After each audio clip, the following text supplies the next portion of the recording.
नमस्कार, खबर तो समझिए देख रहे हैं आप और मैं आपके साथ रंजना रावत। सबसे पहले बात बुलेटिन में नीतीश कुमार के उस बयान की जो आज उन्होंने चुनाव प्रचार के दौरान लालू को लेकर दिया।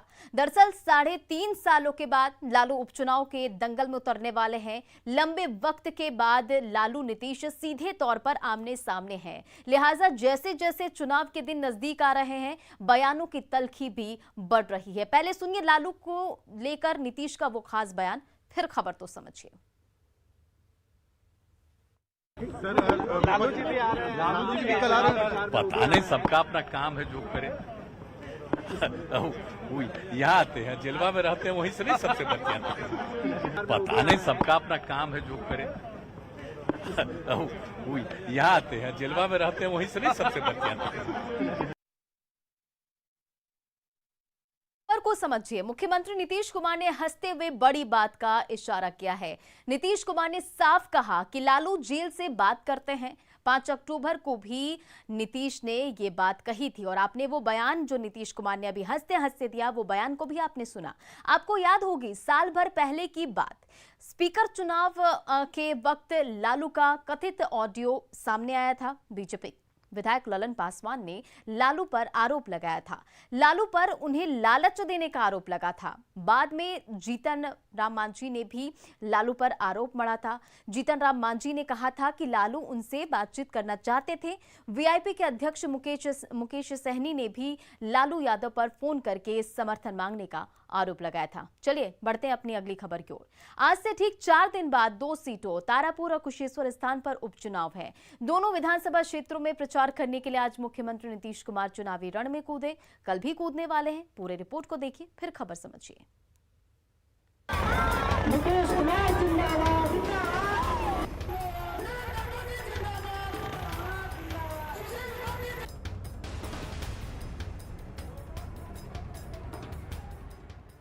2 सीटों पर उपचुनाव है, लेकिन सियासी तापमान आम चुनाव वाला। चुनावी उड़न खटोला धूल उड़ा रहा है, लोगों का हुजूम है। मुख्यमंत्री को सुनने और देखने के लिए कोई छत की मुंडेर पर खड़ा है तो कई लोग टेरिस से हाथ हिलाकर अपने मुखिया का अभिवादन कर रहे हैं। दरअसल 4 दिन बाद बिहार में 2 सीटों पर उपचुनाव है, लिहाजा सोमवार को मुख्यमंत्री नीतीश कुमार ने पहले कुशेश्वर स्थान और उसके बाद तारापुर में चुनावी सभा की और जनता के सामने सरकार की उपलब्धियां गिनाई। पहला राज्य है जिसमें हम लोगों ने तय किया कि पंचायती राज चुनाव में महिलाओं को 50% का आरक्षण, ये बिहार पहला राज्य बना और उसके बाद उसी तरह से नगर निकायों में भी अगले साल किया गया। अब पहले कितनी महिला बनती थी पंचायती चुनाव में किसी भी पद पर, अब देखिए कितनी बड़ी संख्या में। अब तो चौथा चुनाव हो रहा है, चौथा चुनाव का दौर है। जरा 3 चुनाव का याद कर लीजिए कितनी बड़ी संख्या में महिलाएं आगे बढ़ी।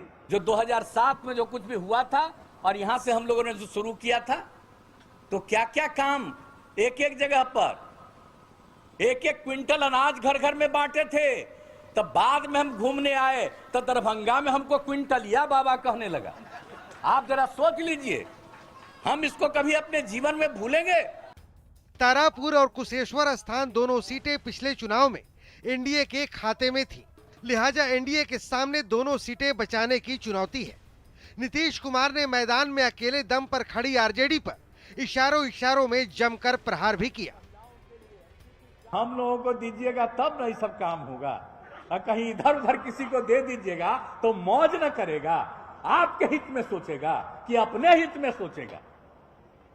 कभी इतने दिन का पुराना इतिहास तो देख लीजिए।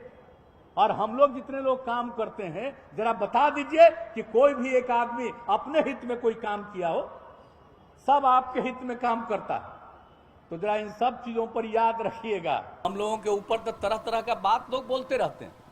जरा हम पूछना चाहते हैं ऐसे लोगों को जो चुनाव प्रचार करने आए, आप लोगों में तो किसी को पूछ देना चाहिए। कभी भी पूछ दीजिए कि कहां रहते थे भाई आप, क्या होता था, क्या हो रहा है आजकल। सरकार की तरफ से जितना काम और एक एक चीज पर ध्यान दिया जाता है, और सब लोगों को जब पहले भी काम करने का मौका मिला तो किसके लिए काम करते थे? अपने परिवार के लिए काम करते थे, घर के लिए काम करते थे, जनता के लिए काम नहीं करते थे। और हम लोगों को जब आप लोगों ने मौका दिया, चुनाव भले ही 2 सीटों पर है, लेकिन दम सभी दलों ने पूरा जोर का लगाया है। उपचुनाव में बिखरे महागठबंधन की सबसे बड़ी पार्टी आरजेडी के सामने नाक की लड़ाई है, तो कांग्रेस भी दोनों सीटों पर ताल ठोक रही है। पूरे सियासी सिनेरियो पर जनता की पैनी नजर है, जो अपना दम 30 तारीख को दिखाएगी। कुशेश्वर स्थान से विपिन कुमार और तारापुर से आनंद अमृतराज की रिपोर्ट। आपकी इजाजत से और आपकी अनुमति से हमने माल्यार्पण कर दिया। अब ये आपका फर्ज है और चुनाव का दिन है। चलिए, पूरी रिपोर्ट आपने देख ली। अब खबर तो समझिए कि 2 सीटों पर होने वाले उपचुनाव इतना अहम क्यों है। दरअसल दोनों सीट एनडीए के खाते में थी, लिहाजा एनडीए के सामने सीटें बचाने की चुनौती है और आरजेडी के सामने साख का सवाल है। 2 सीटों के लिए आरजेडी ने कांग्रेस की दोस्ती को दरकिनार कर दिया और 2 सीटों के लिए महागठबंधन बिखर गया। कांग्रेस भी अकेले दम पर चुनावी लड़ाई लड़ रही है और कांग्रेस ने मुकाबले को त्रिकोणीय बना दिया है। लालू यादव के बड़े बेटे कुशेश्वर स्थान में कांग्रेस को समर्थन दे रहे हैं। उपचुनाव से 5 दिन पहले लालू भी पटना पहुंच चुके हैं। लंबे अरसे बाद 27 अक्टूबर को लालू भी चुनावी सभा को संबोधित करेंगे। कल एक बार फिर नीतीश कुमार चुनाव प्रचार करेंगे और अब ये सवाल है कि जब महागठबंधन एक था तो दोनों सीटों पर महागठबंधन की हार हुई थी। इस बार महागठबंधन में कांग्रेस फोल्डर से बाहर है। चलिए रुक करते अपनी अगली खबर की। प्रधानमंत्री नरेंद्र मोदी ने आज काशी की धरती को देश के सेहत की सौगात दी, जिसमें Ayushman Bharat health infrastructure mission भी शामिल है। क्या है ये योजना, जानने के लिए पहले ये रिपोर्ट देखिए, फिर खबर समझिए। बहुत धन्यवाद, बहुत बहुत बधाई।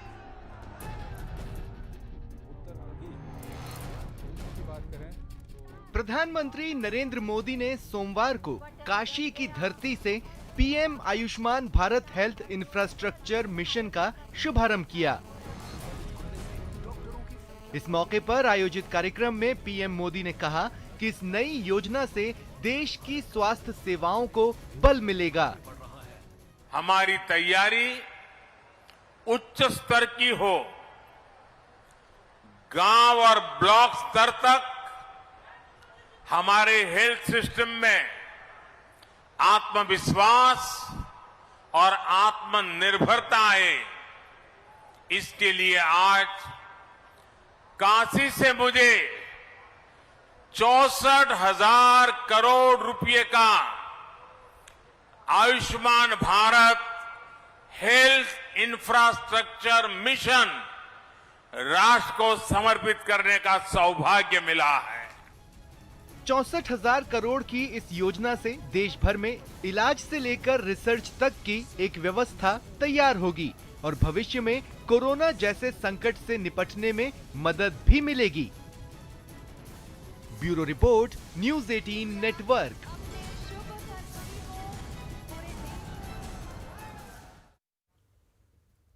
चलिए अब खबर समझिए कि इस योजना को मिशन का नाम क्यों दिया गया है। दरअसल कोरोना काल में मेडिकल सुविधाओं की कमी महसूस की गई। बुनियादी सुविधाओं के लिए लोगों को परेशानी उठानी पड़ी थी, लिहाजा केंद्र सरकार ने देश भर में हेल्थ केयर इंफ्रास्ट्रक्चर को मजबूत करने के लिए सबसे बड़ी पहल की। इस योजना का मकसद लंबी अवधि के लिए पब्लिक हेल्थ केयर इंफ्रास्ट्रक्चर को बनाना और उसमें सुधार करना है। इस योजना के तहत हर जिले में हेल्थ इंफ्रास्ट्रक्चर विकसित किया जाएगा और इस योजना के तहत सरकार 5 सालों के दौरान 64,180 करोड़ रुपए खर्च करेगी। मतलब अगले 5 सालों में हर जिले में हेल्थ व्यवस्था पूरी तरह से दुरुस्त होगी। चलिए बढ़ते हैं आगे।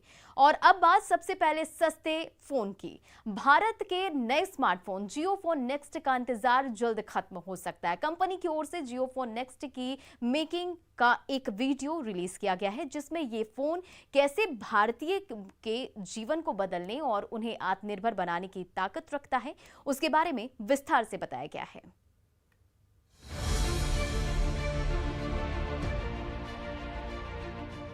जियो ने making of Jio phone next की फिल्म रिलीज की है, जिसमें जियो फोन नेक्स्ट के फीचर्स, फोन लॉन्चिंग के पीछे के विजन और आइडिया के बारे में तफसील से बताया गया है। साथ ही इसमें नई खोज के हजारों साल की हिंदुस्तानी तारीख और खुशहाल विरासत और मुस्तकबिल की तैयारियों पर भी चर्चा की गई है। We have the youngest population in the world. Give them affordable digital tools. Give them the skills. Give them the environment. They will surprise us. It is this opportunity to transform India that motivated Reliance to invest in this space. And Jio is the result. I believe in the next 20 years, as a human civilization, we will collectively achieve more than what has been achieved in the last 300 years. We are at the beginning of a new era. जियो के आने के बाद data खपत के शोबे में भारत ने दुनिया में 155वें पायदान से लेकर पहले मकाम तक का आने का सफर तय किया है। और अब जियो फोन नेक्स्ट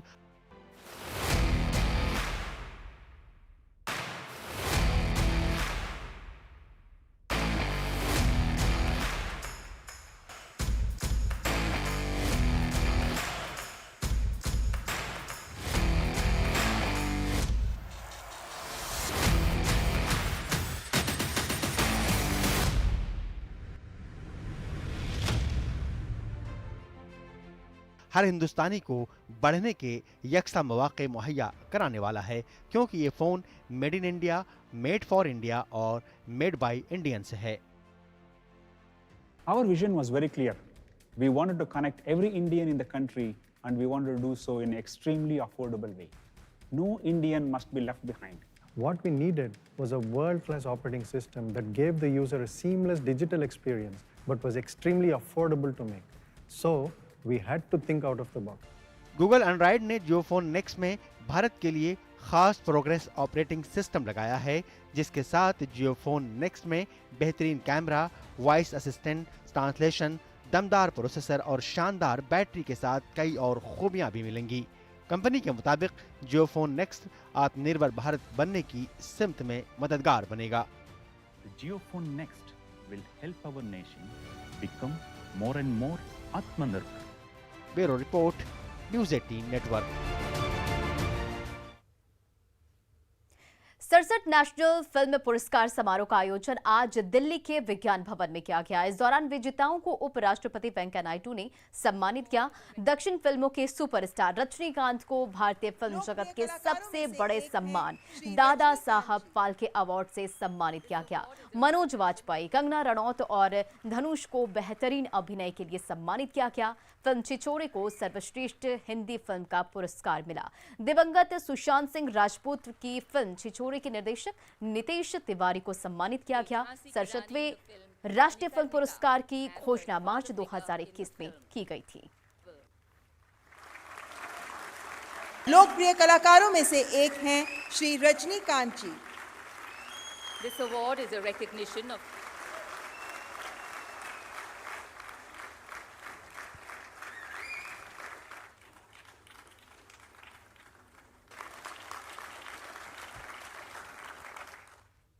और आपको एक बड़ी खबर सिवान से बता दें। सिवान के बलौरी में एक और मौत हुई है। 2 दिन में 5 लोगों की मौत की खबर। तो सिवान से ये बड़ी खबर, जहां सिवान के बलौरी में एक और मौत की खबर सामने आ रही है। 2 दिन में 5 लोगों की मौत। परिजनों ने कही शराब पीने की बात। प्रशासन को पोस्टमार्टम रिपोर्ट का है इंतजार।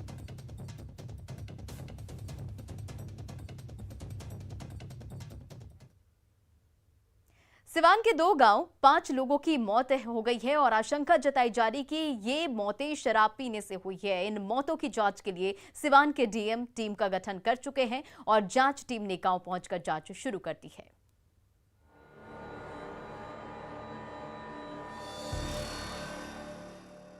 जमीन पर पड़ा ये शव मनोज कुमार का है। 30 साल का मनोज पेशे से मजदूर था, लेकिन उसे शराब पीने की लत थी और उसी शराब ने मनोज की जान ले ली। ये हम नहीं कह रहे हैं, ऐसा कहना है खुद उसके घर वालों का। स्थिति क्या खराब हो गई? खराब दारू पिए सब है तो वो मनो खराब हो गया। तो डॉक्टर का बोलो? ज्यादा दिन से दारू पिए तो डॉक्टर बोलनी दारू पियला से कहीं मर गई। तो ई गांव में बिकत रहला कि कहाँ जाके पियत गांव में दिक्कत रहला, ज्यादा पियत रहनी। सिवान में 2 दिनों के अंदर संदेहास्पद स्थिति में 4 लोगों की मौत हुई है, जिसमें 3 बेलौड़ी गांव के हैं और 1 बेलौर गांव का। शनिवार को बेलौर के शिवजी यादव की मौत हुई थी। आशंका जताई गई कि मौत जहरीली शराब पीने से हुई। जब तक मौत के कारणों की जांच होती, आनन फानन में शिवजी यादव का दाह संस्कार कर दिया गया, लेकिन मौत का सिलसिला अगले दिन भी जारी रहा। सोमवार को सिवान के ही बेलौरी गांव में 3 और लोगों की मौत हो गई। 30 साल का मनोज राम मजदूरी करता था। दुखारन राम मोची का काम करते थे, जबकि अनवर अली आरा मशीन पर काम करते थे। कैसे मरल बड़ा काम करता आस-पास के लोगों का कहना है कि ये मौतें शराब पीने से हुई हैं और इलाके में शराब की बिक्री पुलिस की मदद से होती है। जो शराब बिहार में बंद है, उसके बावजूद भी प्रशासन के जरिए जो शराब यहाँ बिक रहा है, जो प्रशासन की लापरवाही के चलते ये गरीब लोगों की मौत हो रही है। 2 दिनों के अंदर हुई 4 की संदेहास्पद मौत के बाद सिवान के डीएम ने जांच टीम का गठन कर दिया है। जांच टीम ने बेलौड़ी गांव में लोगों से पूछताछ की, जिसके बाद शवों को पोस्टमार्टम के लिए सिवान लाया गया। यहाँ तो मात्र 2 बॉडी आई है और बगैर पोस्टमार्टम और उसके फोरेंसिक जांच का कहना मुश्किल होता है कि ये वाकई शराब से मृत्यु है। ये पहली बार नहीं जब पूर्ण शराबबंदी वाले बिहार में शराब पीने से मौत की बात सामने आई है। सिर्फ इस साल की बात करें तो फरवरी 2021 में कैमूर के कुड़ासन में शराब पीने से 2 लोगों की मौत हुई थी। फरवरी 2021 में ही गोपालगंज के मंझवलिया में 6 लोगों की मौत हुई थी। फरवरी 2021 में ही मुजफ्फरपुर के कटरा और मनियारी में 7 लोगों की मौत हुई थी, जबकि मार्च 2021 में नवादा के गोंदापुर, बुधौल और खरीदी बिघा में 15 लोगों की मौत हुई थी। और अब सिवान में शराब से मौत की बात सामने आ रही है। सवाल है कि शराबबंदी वाले राज्य में शराब कहां से आ रही है, कौन लोग बेच रहे हैं और क्यों बिहार पुलिस शराब के अवैध धंधे को रोकने में फेल हो जाती है। न्यूज़ 18 के लिए सिवान से मृत्युंजय कुमार की रिपोर्ट। और खबर तो समझिए कि इस बुलेटिन में फिलहाल इतने ही। बने रहे आप न्यूज़ 18 बिहार झारखंड के साथ। इस न्यूज हेडलाइंस के प्रायोजक पेट सफा